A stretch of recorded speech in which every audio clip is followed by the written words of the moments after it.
The dust had barely settled on Clara Nolan's husband's grave when the preacher's wife told her she was no longer welcome in church, standing there in her black mourning dress with dirt still under her fingernails from arranging wildflowers on the freshly turned earth. "Mrs. Whitmore, I don't understand," Clara said, her voice barely above a whisper as she stood on the church steps that Sunday morning in May of 1878. The California sun already beating down on the wooden structure that served as Wasco's only house of worship. Margaret Whitmore's lips pressed into a thin line, her gray dress starched so stiffly it seemed to crackle when she moved. "Your husband died owing money all over town, Clara. He gambled away everything you had and more besides.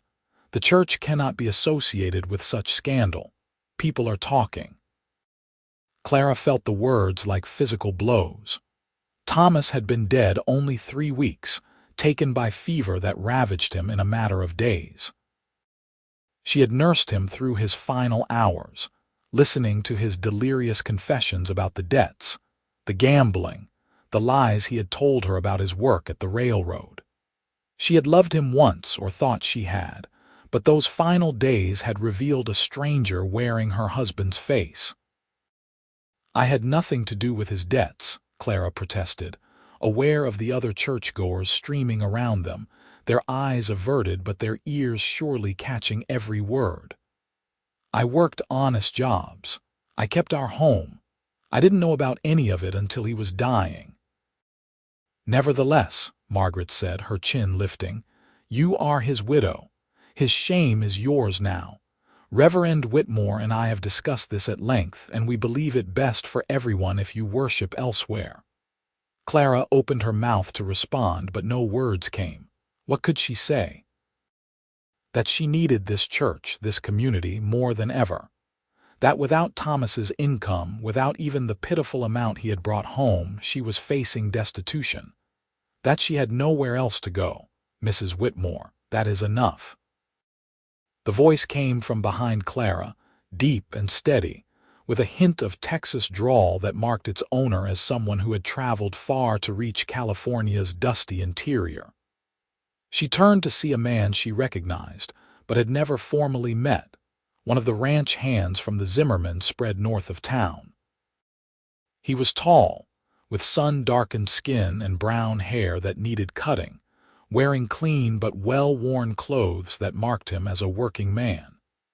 His hat was in his hands, and his blue eyes were fixed on Margaret Whitmore with an intensity that made the older woman take a step back. "This is a church matter, Mr. Zimmerman," Margaret said, recovering her composure. "It does not concern you. My name is Carson Zimmerman, madam, and when I see someone being turned away from worship, it concerns me plenty."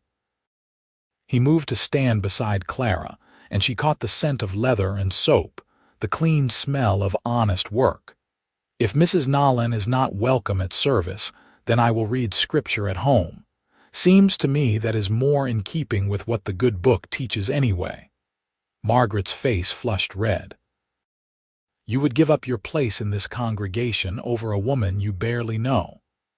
"I would give it up over a principle," Carson said quietly. "Christ ate with sinners and tax collectors, or so Reverend Whitmore preaches every Sunday. Seems strange his wife would turn away a widow who has done no wrong." Other people had stopped now, no longer pretending to ignore the confrontation. Clara saw familiar faces, women she had sewn with, men Thomas had worked alongside. Some looked sympathetic, others looked away. None spoke up. "This is not finished," Margaret said, but she stepped aside, allowing Clara to enter if she chose. Clara looked up at Carson Zimmerman, this stranger who had defended her, and saw something in his eyes that made her heart catch. Not pity, but recognition, as if he understood what it meant to be judged for circumstances beyond one's control. "Thank you," she whispered, "but I think I will not attend service today after all." She turned and walked away from the church, her head high despite the tears threatening to spill down her cheeks. Behind her, she heard Carson's footsteps following. "Mrs. Nolan," he called, and she stopped, turning to face him. Up close, she could see the lines around his eyes, the small scar along his jaw, the way his hands gripped his hat like he was not quite sure what to do with them. "I meant what I said. If you would like, I could read scripture with you. I have a Bible at my cabin." Clara studied him, trying to understand his motives. She was 24 years old, her husband barely cold in the ground, facing debts she could not pay, and a community that blamed her for sins she had not committed. She had no reason to trust any man, especially one she did not know. But something in Carson's face made her want to trust him anyway. "Why would you do that?" she asked. "You do not know me. You do not know anything about my situation." Carson was quiet for a moment, looking down at his hat, then back up at her. 3 years ago, I was working a ranch in Texas. Owner's son got into some trouble, stole cattle and sold them, pocketed the money. When it came out, the owner blamed me, said I had done it, that his boy could never do such a thing. I lost my job, my reputation, everything. Nobody would hire me in that county. I had to come all the way to California to start over. He paused, his jaw working like the memory still angered him. "I know what it is like to be blamed for something you did not do. I know what it is like when people judge you without knowing the truth. So when I see someone else going through the same thing, I figure the least I can do is stand beside them." Clara felt something loosen in her chest, some tight knot of fear and anger she had been carrying since Thomas died. "I should not accept," she said. "People will talk even more if they see me with you." "Let them talk," Carson said. "They are talking anyway." She smiled then, just a little, the first real smile since Thomas had fallen ill. "Then yes, Mr. Zimmerman, I would appreciate that very much." "Carson," he said. "Just Carson is fine." "Then you must call me Clara." They walked together through Wasco's dusty streets, past the general store and the saloon, past the railroad depot where Thomas had supposedly worked such long hours. Clara lived in a small house on the edge of town, a 2-room structure that had seemed cozy when she first married, but now felt like a prison. She was acutely aware of curtains twitching as they passed, of whispers following in their wake. Carson's cabin was in the opposite direction, out toward the Zimmerman ranch, but he did not seem in any hurry to leave. When they reached her door, Clara hesitated, propriety warring with loneliness. "Would you like to come in?" she asked. "I could make coffee." "That would be fine," Carson said, and followed her inside. The house was clean but sparse. Thomas had not believed in luxuries, and what little money they had was apparently gone anyway.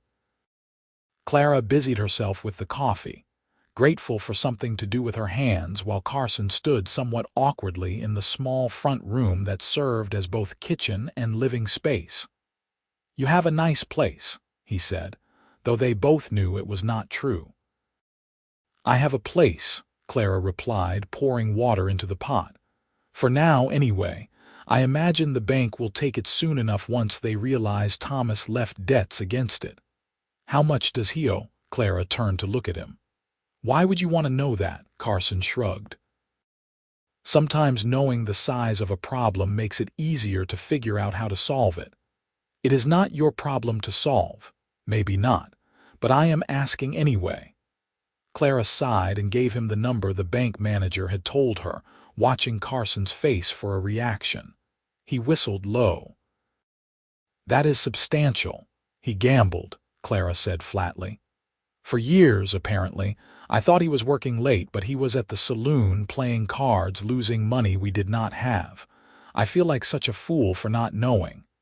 "You trusted your husband," Carson said. "That does not make you a fool.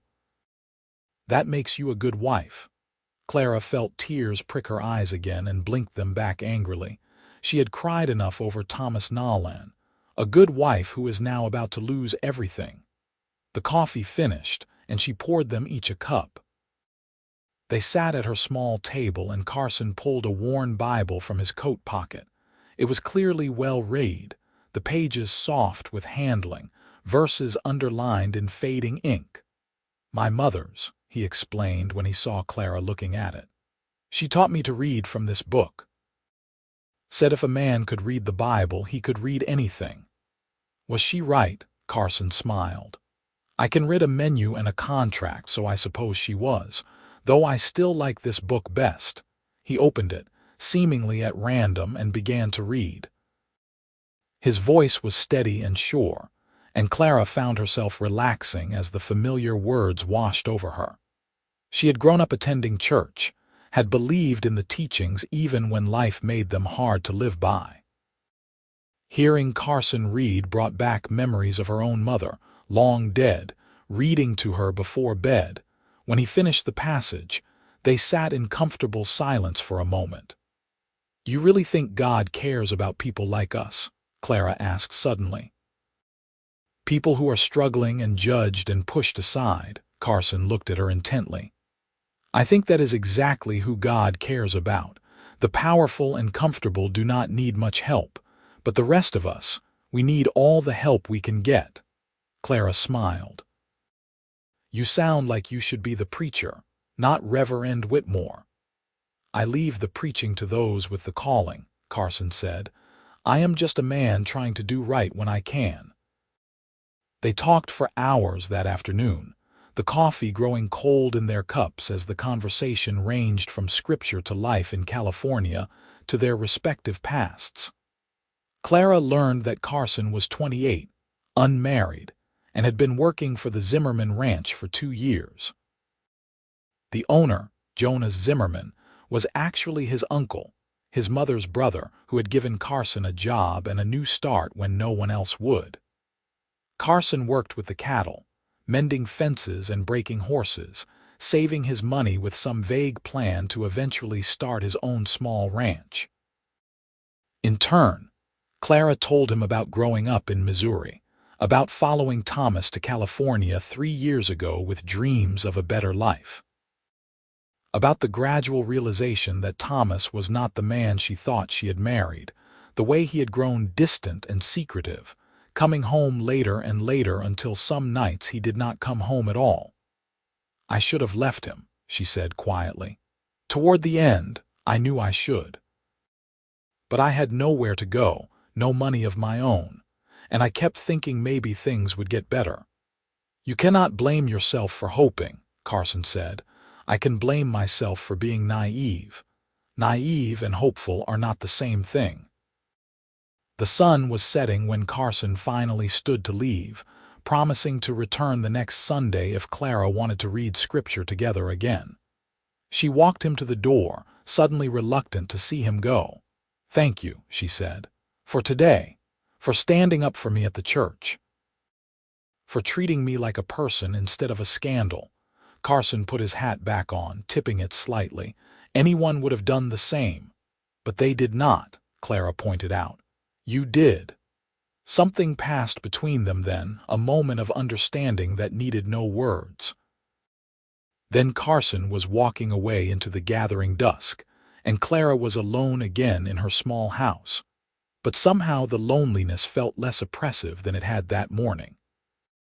The next week, Carson came by on Tuesday evening, riding up on a sturdy brown horse with a sack of supplies tied to his saddle. "I was in town anyway," he said, somewhat sheepishly, "and I thought you might could use some things." Clara peered into the sack and found flour, coffee, a bit of dried beef, and some fresh vegetables. "Carson, I cannot accept all this." "Why not?" "Because people will say you are keeping me, that I am, that we are." She trailed off, unable to say the words. "Let them say what they want," Carson replied. "You need food, I have food to share. That is all there is to it." But it was not all there was to it, and they both knew it. Still, Clara was too hungry and too practical to turn down the supplies. She invited Carson in, and they made dinner together, Clara frying up some of the vegetables while Carson told her stories about the ranch, about the stubborn bull who kept breaking through fences and the new mare who was so skittish she would not let anyone near her. Sounds like the mayor and I have something in common, Clara said, surprised to hear herself joking. Carson looked at her seriously. Are you skittish around me, Clara? She considered the question honestly. A little, she admitted. Not because of you specifically. Because of what trusting a man cost me last time. That is fair, Carson said. I would be skittish too in your place. They ate dinner, and Carson helped her wash up after, and then they sat in the front room and he read scripture again. It was becoming a comfortable routine, something Clara found herself looking forward to. When Carson stood to leave, Clara walked him out to where his horse was tied. The night was clear, stars brilliant overhead in a way they never had been back in Missouri. Carson, she said, and he turned back. Why are you really doing this? And do not say it is just because you understand what I am going through. There is more to it than that. He was quiet for a long moment, his hand on his horse's neck. Do you want the honest truth? Always. That first morning at the church, when I saw you standing there trying so hard to be strong while that woman tore you down, something in me recognized something in you. I cannot explain it better than that. It felt like I was supposed to help you. Like maybe I was in that place at that moment for a reason. Clara felt her breath catch. I am not sure I believe in that kind of reason anymore. Maybe you will again someday, Carson said gently. In the meantime, I believe enough for both of us. He mounted his horse and rode away, and Clara stood in her doorway watching until he disappeared into the darkness. The visits continued. Carson came by 2 or 3 times a week, always bringing something, a fresh rabbit he had caught, eggs from the ranch chickens, once a beautiful piece of blue cloth that he said the general store owner was going to throw out because it had a flaw in the weave that Clara could barely see. You should not spend money on me, she protested when he brought the cloth. I did not spend money. Jim at the store was going to toss it. I figured you could use it for something. Clara ran her fingers over the soft fabric. I could make a dress, she said wonderingly. I have not had a new dress in 2 years. Then you should make a dress, Carson said, and the smile he gave her made her feel warm all over. She did make the dress, working on it in the evenings by lamplight, her fingers remembering the sewing skills her mother had taught her. It felt good to create something beautiful, to work on something that was just for her. When it was finished, she put it on and looked at herself in the small, cracked mirror Thomas had bought at an estate sale. The blue brought out her eyes, and the style, while simple, was flattering. She looked like herself again, not just Thomas's widow, not just a woman weighed down by debt and shame. Carson's face when he saw her in the dress made all the hours of work worthwhile. He stared at her for a long moment, then cleared his throat. You look lovely, Clara. She blushed, not used to compliments. It is just a simple dress. You could be wearing a flour sack and you would still be lovely, Carson said, then seemed to realize what he had said. I apologize, that was forward of me. It was honest, Clara replied. I appreciate honesty. They had been meeting for 6 weeks by then, and Clara had to admit, at least to herself, that she was falling in love with Carson Zimmerman. It terrified her. Thomas had been charming at first too, attentive and kind, and look how that had turned out. How could she trust her judgment when it had failed her so completely before? But Carson was different. She could see that in 100 small ways. The way he listened when she talked, really listened, not just waiting for his turn to speak. The way he never pressed her for more than she was willing to give, never pushed to come inside if she seemed hesitant, never touched her beyond the occasional brush of hands when he helped her with some task. The way he talked about his own failures and fears as readily as his hopes, making himself vulnerable in return. One evening in late June, they were sitting outside her house watching the sunset when Clara finally broached the subject that had been weighing on her mind. The bank is foreclosing, she said abruptly. They gave me until the end of July, and then this house belongs to them." Carson turned to look at her, his expression grave. "Where will you go?" "I do not know. I have been trying to find work, but no one wants to hire me. Mrs. Patterson at the boarding house said she might have a position cleaning rooms, but it would not pay enough for me to rent a room there too." She laughed bitterly. "I would be cleaning rooms I could not afford to sleep in." "You could come to the ranch," Carson said quietly. Clara shook her head. "And do what?" "I cannot be a ranch hand, and your uncle does not need a housekeeper. Besides, people already talk about us. If I moved onto the property where you live, even in a separate building, they would assume the worst." "Would that be so terrible? Them assuming?" Clara looked at him sharply. "What do you mean?" Carson took a deep breath, as if steeling himself.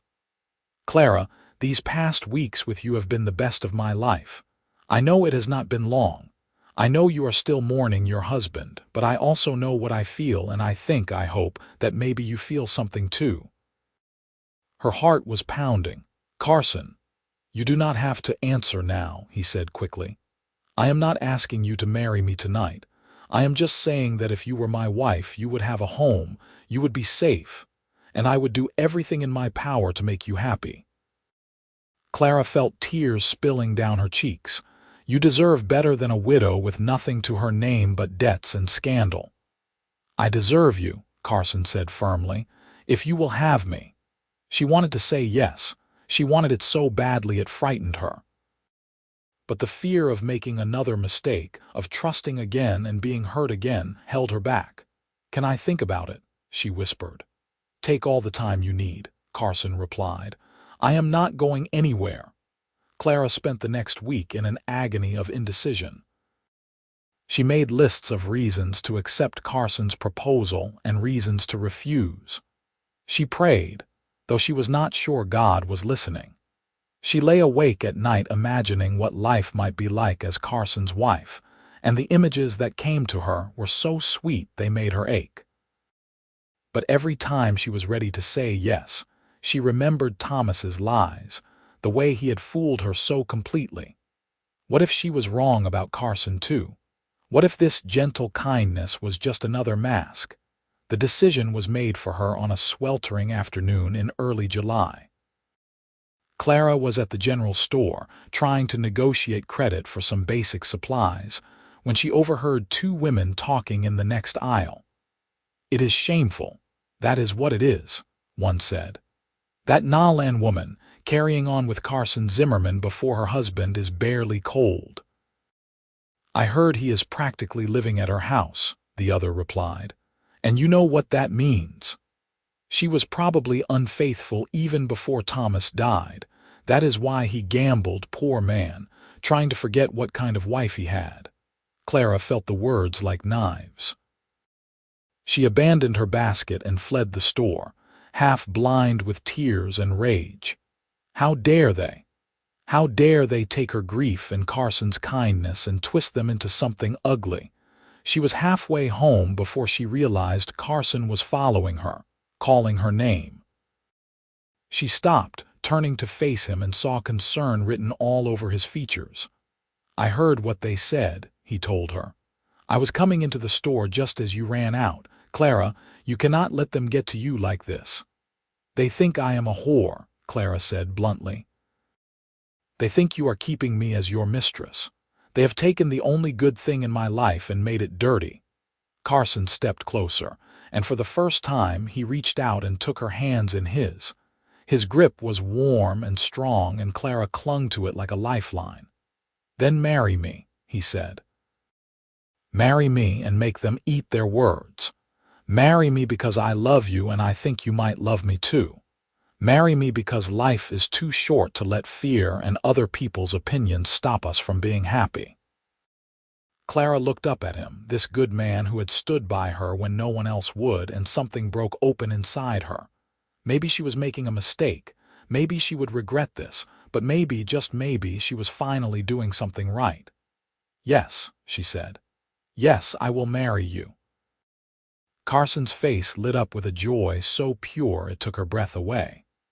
Then he was pulling her into his arms, holding her tight, and Clara let herself sink into the embrace, let herself believe that maybe she could be safe after all. They were married a week later in a simple ceremony at the courthouse, with Carson's uncle Jonas and his wife Martha as witnesses. Clara wore her blue dress and a small bunch of wildflowers that Carson had picked that morning. The judge was efficient, the words brief, and then Clara was Mrs. Carson Zimmerman, married to a man she had known for less than 2 months, but trusted more than she had ever trusted anyone. Jonas and Martha invited them to dinner at the ranch house that evening, and Clara got her first real look at the place that would be her new home. The Zimmerman ranch was not large by California standards, but it was prosperous and well-maintained. The house was a sturdy 2-story structure with a wide porch, surrounded by outbuildings and corrals. Beyond, the land stretched out in rolling hills dotted with cattle and horses. "Carson's cabin is about half a mile that way," Martha said, pointing. She was a kindly woman in her 50s with graying hair and a warm smile. "It is small, but he has kept it nice. We are so glad he is married now. I have been after him to find a good woman for years." Clara smiled, feeling some of her nervousness ease. "I hope I can be what he needs." "You already are, dear," Martha said, patting her hand. "I have never seen Carson as happy as he has been these past weeks. Whatever you are doing, keep doing it." The cabin was indeed small, just one main room with a sleeping loft, but it was clean and solid. Carson had clearly made an effort to prepare it for her. There were fresh curtains on the window, wildflowers in a jar on the table, and the bed in the loft was made up with a colorful quilt. "My mother made that quilt," Carson said, watching her examine it. "I want you to have it." Clara ran her fingers over the careful stitches. "It is beautiful. Are you sure?" "She would want you to have it," Carson said. "She always said a home needed a woman's touch to be complete." They stood there awkwardly for a moment, the reality of their situation sinking in. They were married. They would be sharing this small space, this bed. Clara felt her cheeks heat at the thought. "Clara," Carson said gently, "I do not expect anything from you tonight, or any night until you are ready. I meant what I said about wanting you to be happy and safe. That includes giving you time." Clara looked at him, this man who was now her husband, and made a decision. She had been afraid for so long, had let fear rule so much of her life. She did not want to be afraid anymore. "I am ready," she said quietly. "Maybe not for everything, but for a start. Will you hold me, Carson? Just hold me." His answer was to open his arms, and Clara walked into them. They stood there in the small cabin as the last light faded from the sky, holding each other, and it felt like the beginning of something real and true and worth fighting for. The next weeks were a time of adjustment and discovery. Clara learned the rhythms of ranch life, the early mornings and long days, the constant work that kept everything running. She learned to cook for a man who did hard physical labor and needed substantial meals. She learned which chores Carson preferred to do himself and which he appreciated her help with, and slowly, carefully, they learned each other. Carson was patient and gentle, never pushing, always asking. He courted her even though they were already married, bringing her small gifts, telling her she was beautiful, making her laugh with stories about the ranch animals. At night, they would lie in the loft together, talking in whispers until they fell asleep in each other's arms. It was 3 weeks after their wedding when Clara finally felt ready to be truly married. She was nervous, her experience with Thomas having not been particularly pleasant, but Carson made it different. He made it about her, about them together, about creating something good and beautiful between them. And when it was over and she lay in his arms feeling cherished and safe, Clara cried, not from sadness but from relief. "I did not know it could be like this," she whispered. Carson kissed her forehead. It will only get better, I promise. And it did. As summer turned to fall, Clara bloomed. She was happy in a way she had never been, even in the earliest days with Thomas. She made friends with Martha and some of the other ranch wives, women who did not care about old scandals and were simply glad to have another woman nearby. She sewed and cooked and learned to ride a horse, something Carson taught her with infinite patience on the gentlest mare in the stable. In October, Clara realized she had missed her monthly courses. She waited another month to be sure, then told Carson on a crisp November evening as they sat by the fire. "I am with child," she said simply. Carson stared at her for a long moment, then whooped with joy so loud it startled her. He pulled her into his arms, spinning her around despite her laughing protests to be careful. "We are going to have a baby," he said wonderingly. "Clara, we are going to be parents. Are you happy?" she asked, needing to hear it. "Happy does not begin to cover it," Carson replied. "You have given me everything, Clara. A home, a family, a reason to be better than I was. How could I be anything but happy? The pregnancy was not easy." Clara suffered from sickness in the early months and exhaustion throughout. But Carson was attentive and supportive, taking on extra chores so she could rest, rubbing her aching back in the evenings, reading to her from his mother's Bible when she could not sleep. Martha helped too, sharing wisdom from her own pregnancies, bringing over meals when Clara was too tired to cook, promising to be there when the baby came. In late May of 1879, just over a year after that fateful Sunday when Margaret Whitmore had turned Clara away from church, Clara went into labor.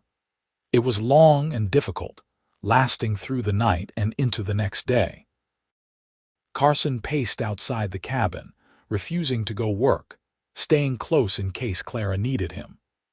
When Martha finally emerged to tell him he had a son, Carson burst into the cabin to find Clara exhausted but radiant, holding a tiny bundle wrapped in his mother's quilt.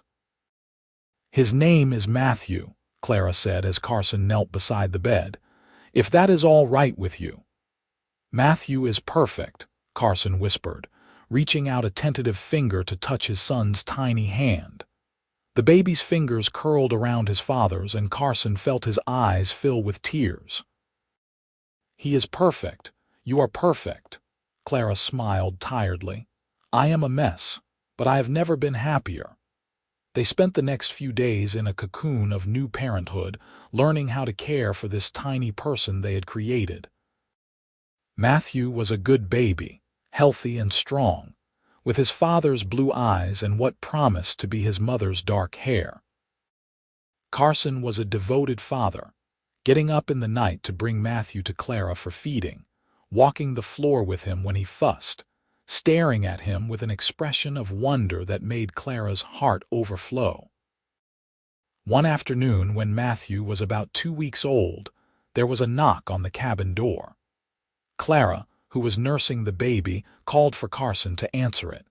She heard voices, Carson's firm and slightly cold, and then a woman's voice she recognized with a sinking feeling.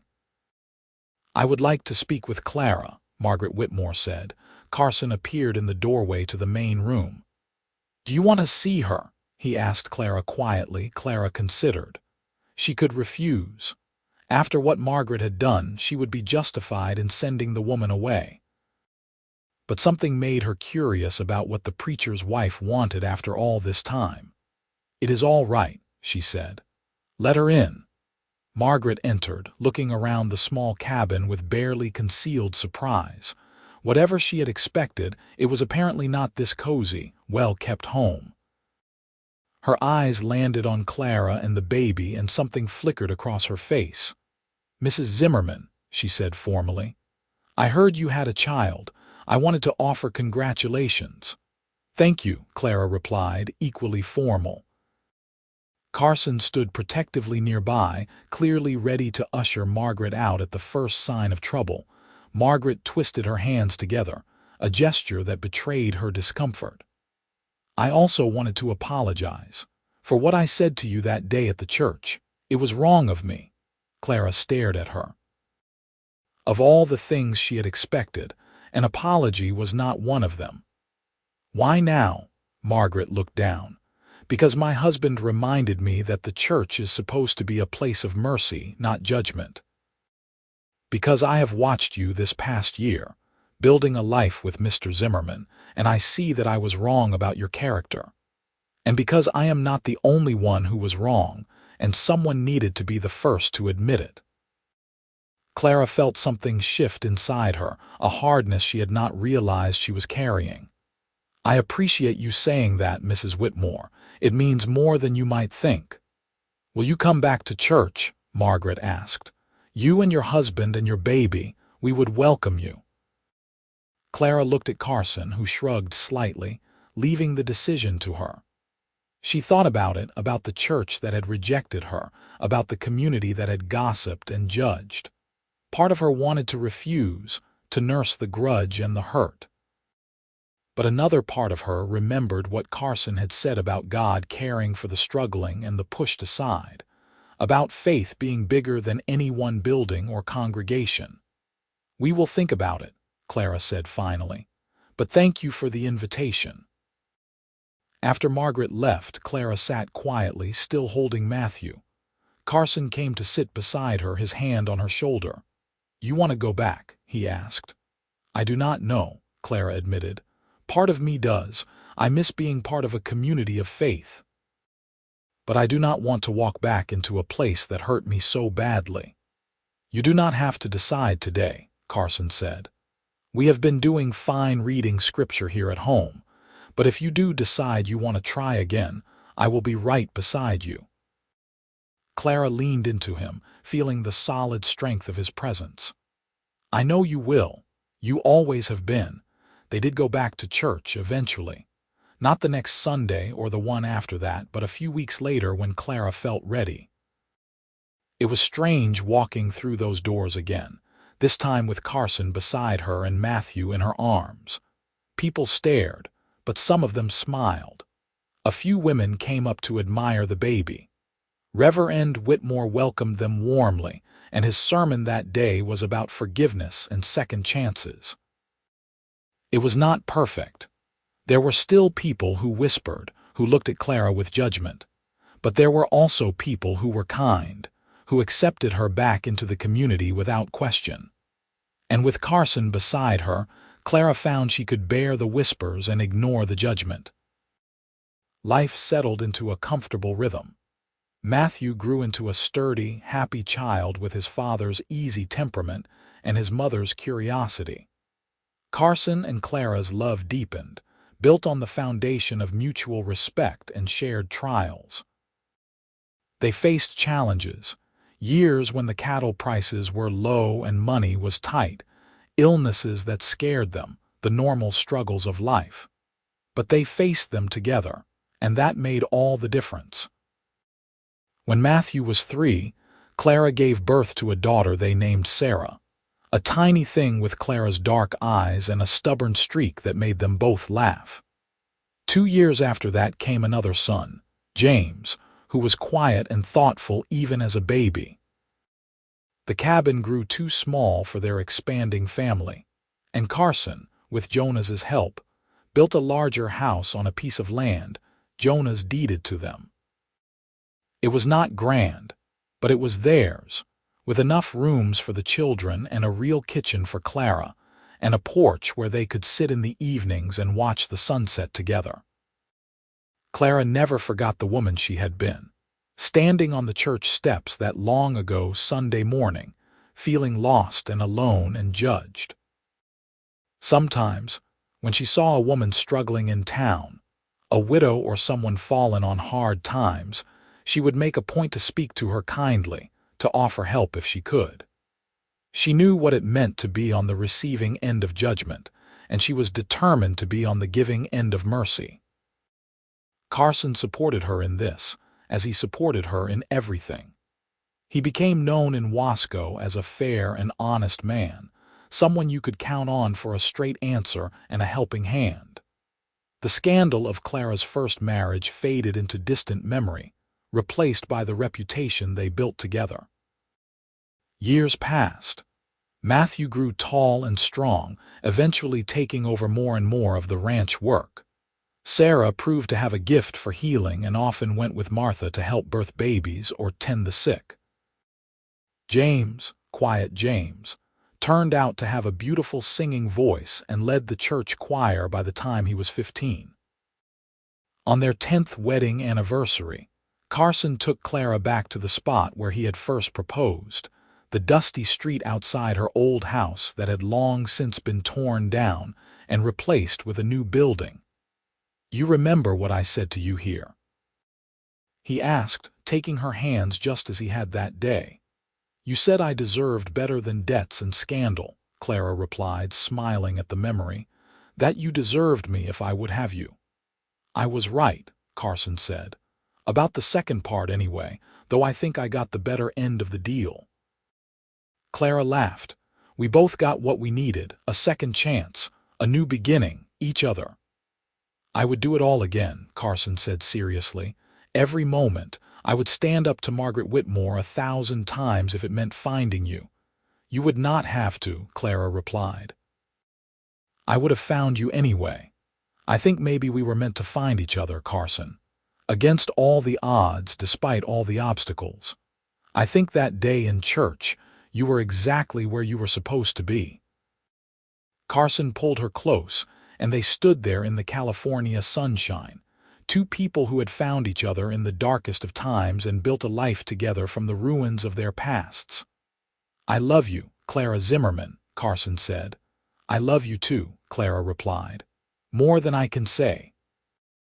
They walked home together, hand in hand, to the house full of children and noise and laughter and love. To the life they had built together, one day at a time, one choice at a time, starting with a simple decision to stand beside a stranger on church steps and say that injustice would not go unchallenged. It was not the life Clara had imagined when she first came to California as a young bride full of hopes and dreams. It was better. It was real and hard-won and precious beyond measure. It was a life she had earned, with a man who saw her not as a scandal or a victim but as a partner, an equal, someone worth fighting for. And every Sunday, when they sat together in church with their children around them, Clara would remember that first Sunday when she had been turned away. She would remember Carson's voice saying he would read scripture at home, if that was what it took to stand by his principles. She would remember how one man's kindness had changed the entire trajectory of her life. She would catch Carson's eye across the pew, and he would smile at her, that special smile that was just for her. And Clara would feel a gratitude so deep it was almost like prayer, a thankfulness for the ways life could surprise you, for second chances and new beginnings, for love that came when you needed it most. The years continued to unfold. Carson and Clara grew older together, their hair turning gray, their bodies marked by time and work and childbearing. But the love between them never diminished. If anything, it grew stronger, tempered by the trials they had weathered together and the joys they had shared.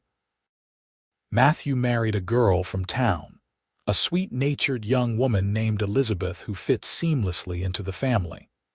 They gave Carson and Clara their first grandchild, a boy they named Carson in honor of his grandfather. Clara held that baby and felt the circle complete, seeing in his tiny face echoes of the man who had saved her all those years ago. Sarah became a midwife and healer in truth, traveling throughout the county to help women in their times of need. She never married, declaring herself married to her work, and Clara recognized in her daughter's independence the strength she herself had found after Thomas's death. James did marry, a girl with a voice as lovely as his own, and they raised a brood of musical children who filled Sunday services with their harmonies. Jonas and Martha grew old and eventually passed, leaving the ranch to Carson. He managed it well with Matthew's help, and it prospered. They expanded their holdings, bought more cattle, employed several ranch hands who became almost like family. Clara, for her part, became known as a woman of wisdom and compassion. Young wives came to her for advice. Women in troubled marriages sought her counsel. She never turned anyone away, always remembering what it felt like to be judged and found wanting by people who did not know her story. One day, nearly 25 years after that fateful Sunday, Clara was working in her garden when she saw a young woman walking hesitantly up the road toward the house. She was thin and poorly dressed, with a black eye that makeup could not quite hide and a carpetbag clutched in one hand. Clara set down her trowel and stood, wiping dirt from her hands. "Can I help you?" she called. The woman stopped, looking ready to bolt. "I was told you could give me work," she said in a voice that shook. "I am a hard worker. I can cook and clean and sew. I just need a place to stay for a while until I can figure out what to do." Clara looked at the woman and saw herself at 24, desperate and afraid and trying so hard to be brave. "What is your name?" she asked gently. "Anna," the woman replied. "Anna Fletcher. My husband, he drinks, and when he drinks he gets mean, and I just could not take it anymore, so I left. But I do not have anywhere to go and no money and people in town. They say I should go back to him, that it is my duty as a wife. But I cannot, I just cannot." She was crying now, tears streaming down her bruised face, and Clara's heart broke for her.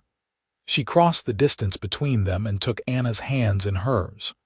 "You can stay here," Clara said firmly, "for as long as you need.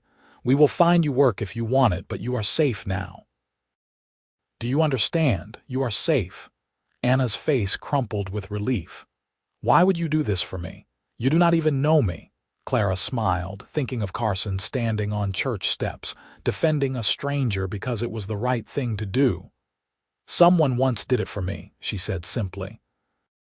"Come inside. Let me get you something to eat and you can tell me your story." She led Anna into the house, calling for Sarah, who happened to be visiting. Together, they tended to Anna's bruises and fed her, and listened to her story of a marriage turned violent, of a husband who blamed his failures on his wife, of a woman who finally found the courage to leave. When Carson came in that evening and saw Anna sitting at their table, he caught Clara's eye and nodded, understanding immediately. They had an unspoken rule by then. Their home was always open to those in need, no questions asked, no judgment given. Anna stayed for 3 months, helping with the household work and slowly healing. Clara taught her to believe in herself again, to see that her husband's cruelty was not her fault. Carson taught her to ride, saying every woman should be able to get herself somewhere if she needed to. Sarah taught her about herbs and healing. And when Anna was ready, they helped her find a job in town at the boarding house and a small room she could afford. "I will never forget what you did for me," Anna said the day she left. "You saved my life, Mrs. Zimmerman." "Just pay it forward," Clara replied. "When you see someone struggling, help them if you can. That is all the thanks I need." Carson slipped his arm around Clara's waist as they watched Anna walk down the road, her head high, her carpetbag swinging. "You are an amazing woman, Clara Zimmerman," he said. "I learned from an amazing man," Clara replied, leaning into him. "One who was not afraid to stand up for what was right, even when it was hard." The years rolled on, bringing more changes, more challenges, more joys. Clara and Carson celebrated their 30th anniversary, then their 35th. They became great-grandparents. Their hair went white, their steps slowed, but their love remained constant. On Sundays, they still went to church together, sitting in the same pew they had claimed all those years ago. Margaret Whitmore was long dead, as was Reverend Whitmore. The current preacher was a younger man with progressive ideas about grace and inclusion, ideas that Clara and Carson heartily approved of. One Sunday, when Clara was 70 and Carson 74, the preacher gave a sermon about how God works through ordinary people doing extraordinary things. He told a story, one that had become almost legend in Wasco, about a woman who was turned away from church and a cowboy who stood up for her. Clara felt tears prick her eyes as she listened. She had not realized their story had spread so far, had become something people told to illustrate a point about courage and kindness. When the service ended, several young people came up to them, wanting to know if the story was true, wanting to hear it from the sources themselves. "It is true," Carson confirmed, his hand finding Clara's as it always did. "Though I was not particularly courageous. I just could not stand by and watch injustice happen. And I was not particularly brave," Clara added. "I was just a frightened widow trying to survive." But Carson saw past the fear to the person underneath, and that made all the difference. One of the young women, barely 18, spoke up shyly. "My mother told me that story when I was younger. She said it taught her that one person standing up can change everything. That you do not have to accept the way things are, you can work to make them better." Clara squeezed Carson's hand, feeling the familiar warmth of his presence beside her. "Your mother was right," she said. "One person can change everything. Sometimes all it takes is someone willing to say, 'This is not right and I will not stand for it.'" They walked home together that afternoon, moving slowly but steadily, still hand in hand after more than 3 decades of marriage.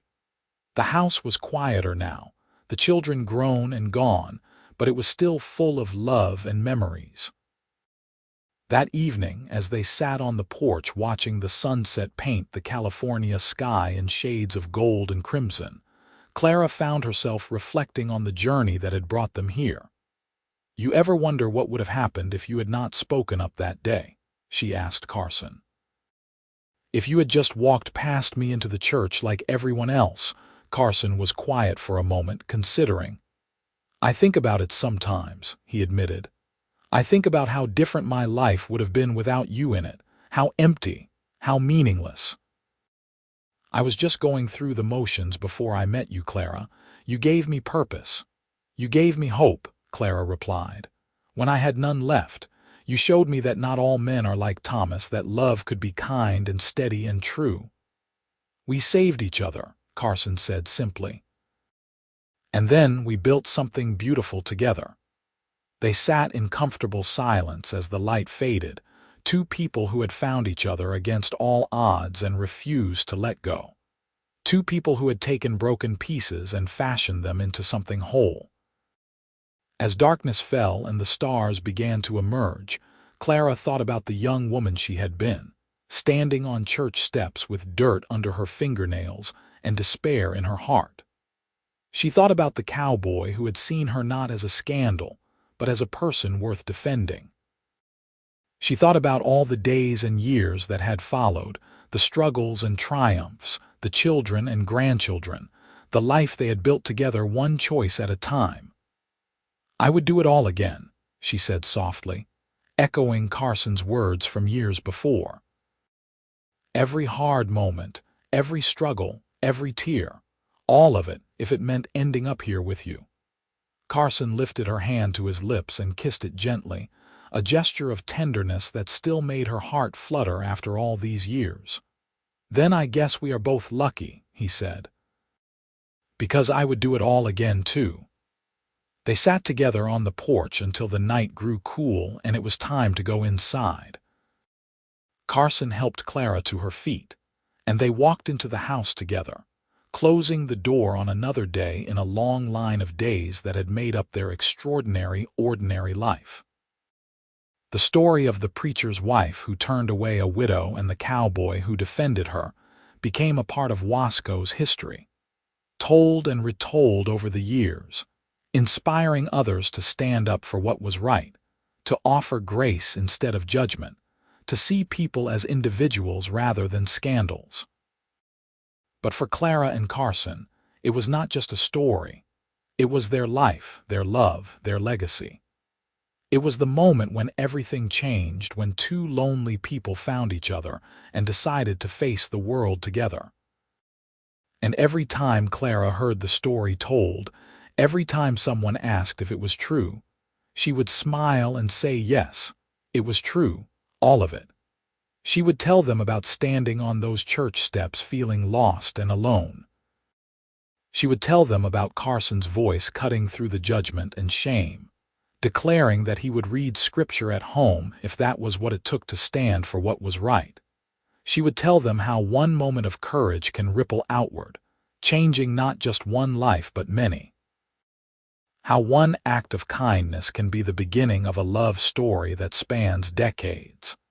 How sometimes the people who save us are the ones who need saving too, and together you build something stronger than either of you could have built alone.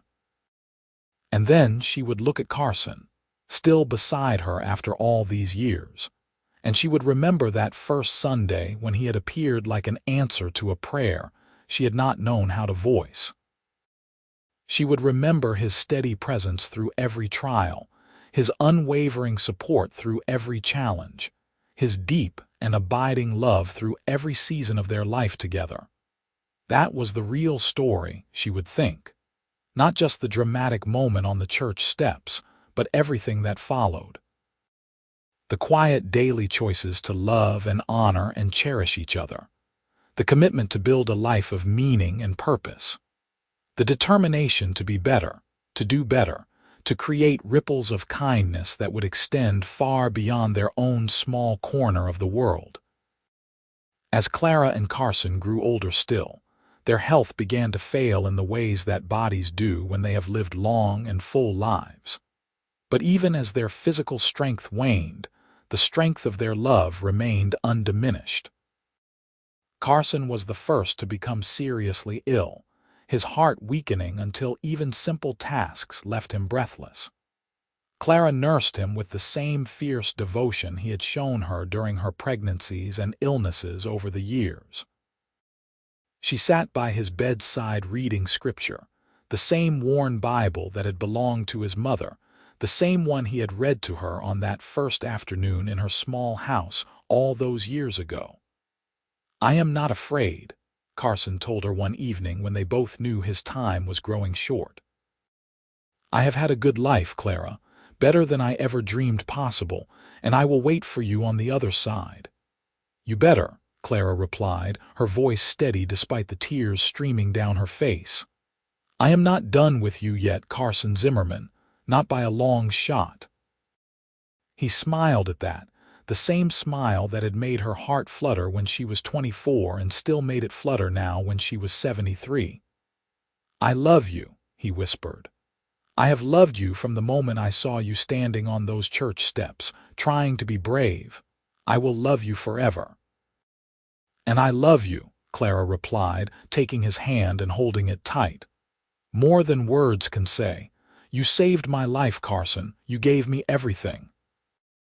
Carson passed peacefully that night, surrounded by his children and grandchildren, with Clara holding his hand and whispering promises that she would be fine, that she would carry on, that she would never forget the gift he had given her by choosing to stand up for a stranger on a Sunday morning long ago. The funeral was the largest Wasco had ever seen. People came from all over the county to pay their respects to Carson Zimmerman, a man who had lived his values and treated everyone with dignity and respect. They told stories about his kindness, his integrity, his quiet strength. They spoke of how he had helped them, stood up for them, given them second chances when no one else would. Clara sat in the front pew of the church where it had all begun, surrounded by her children and their families, and listened to the tributes to the man she had loved for 45 years. She thought about how fitting it was that his final service should be held in the very building where they had first met, where his courage had changed the course of her life. After the funeral, as people filed past to offer condolences, Clara saw something that made her heart swell with bittersweet joy. The young woman who had spoken to them that Sunday months ago, the one whose mother had told her the story of the preacher's wife and the cowboy, was there with a man Clara did not recognize. The woman approached hesitantly. "Mrs. Zimmerman, I am so sorry for your loss," she said. "I wanted you to know that Mr. Zimmerman's example changed my life. When my parents wanted me to marry a man I did not love, a man who would have been cruel to me, I thought about your story. I thought about how Mr. Zimmerman stood up for what was right even when it was hard. And I found the courage to say no, to wait for someone who would treat me with kindness and respect." She gestured to the man beside her. "This is my husband, Thomas. We have been married 6 months, and he is everything I hoped for. Everything Mr. Zimmerman showed me a man should be. I wanted to thank you, both of you, for showing me that love could be good and true." Clara embraced the young woman, tears flowing freely now. "He would have been so glad to know that," she said. "So glad to know that standing up on that Sunday all those years ago made a difference that reached so far." And she realized in that moment that Carson's legacy was not just in the children they had raised or the ranch they had built or even the long love they had shared. It was in all the lives they had touched, all the people they had helped, all the ripples of kindness that had spread outward from one moment of courage. Clara lived for 5 more years after Carson's death, and though she missed him every single day, she found purpose in carrying on their work. She opened her home to even more people in need, helped even more women find the courage to leave bad situations, told their story to anyone who would listen in hopes that it would inspire others to stand up for what was right. On her deathbed, surrounded by 3 generations of descendants, Clara's final words were about Carson. "Tell them," she whispered to Matthew, her eldest, who was now a gray-haired grandfather himself. "Tell them about the day your father stood up for me.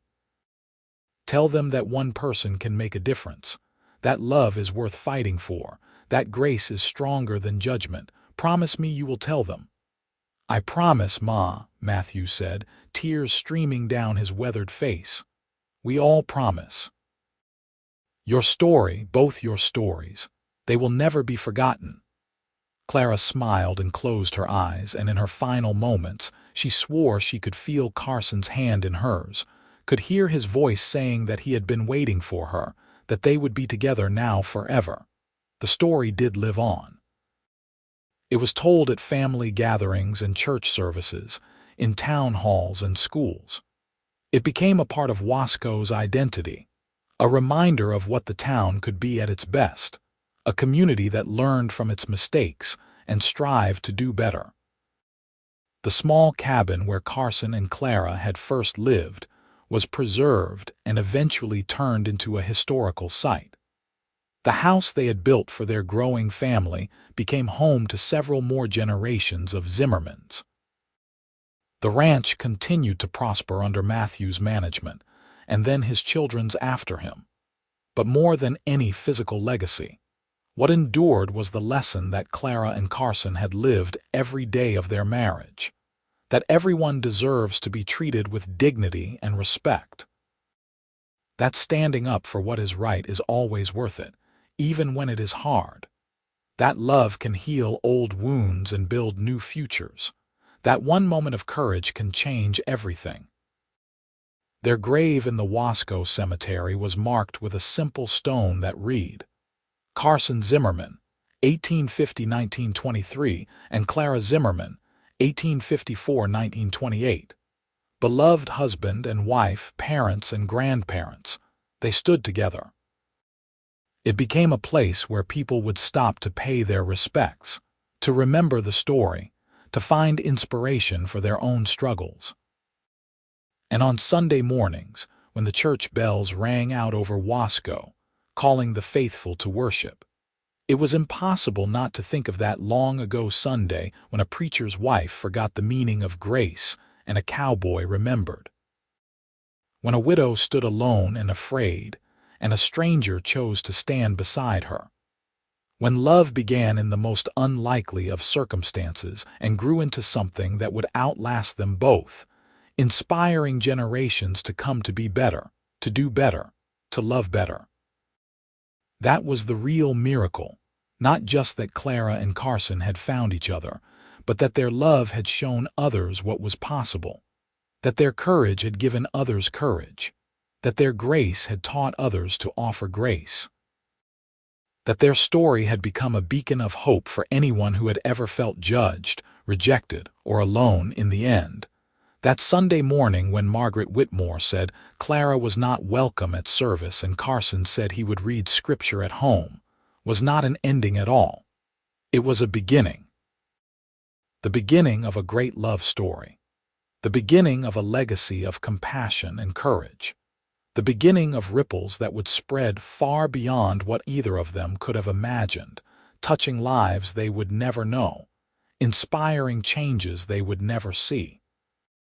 And perhaps that was the greatest love story of all, not just the romance between two people, but the love that spreads outward when those two people choose to live their values, to treat others with kindness, to stand up for what is right no matter the cost. A love that does not end when the lovers die, but continues on in all the lives they touched, all the hearts they changed, all the people they inspired to be braver, kinder, more compassionate versions of themselves. The preacher's wife said she was not welcome at service. A cowboy said he would read scripture at home. And from that simple exchange came a love that changed a town, inspired a community, and left a legacy that would endure for generations. A love that proved, beyond any doubt, that standing up for what is right is always worth it, that grace is stronger than judgment, and that sometimes the greatest love stories begin in the most unexpected places, between two wounded souls who find in each other exactly what they need to become whole.